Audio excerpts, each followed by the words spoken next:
Iran জানিয়েছে Hormuz প্রণালী রক্ষা করা হবে। সর্বোচ্চ নেতার উপদেষ্টা একে পারমাণবিক বোমার চেয়েও শক্তিশালী বলে উল্লেখ করেন।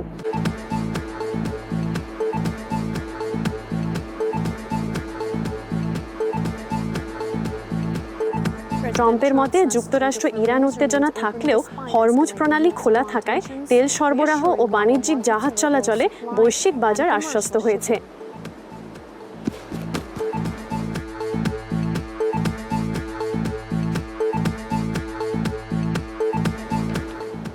ইরান যুক্তরাষ্ট্রকে সতর্ক করেছে তারা যেন তাদের কথা রাখে, নইলে পরিণতি ভোগ করতে হবে।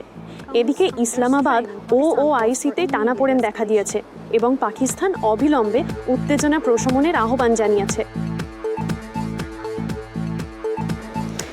গরু ব্যবসায়ী হত্যায় 14 জনকে যাবজ্জীবন দেওয়ায় ভারতের এক মুসলিম বিচারক প্রাণনাশের হুমকি পাচ্ছেন, যা সংখ্যালঘু ও বিচারকদের নিরাপত্তা নিয়ে উদ্বেগ বাড়িয়েছে।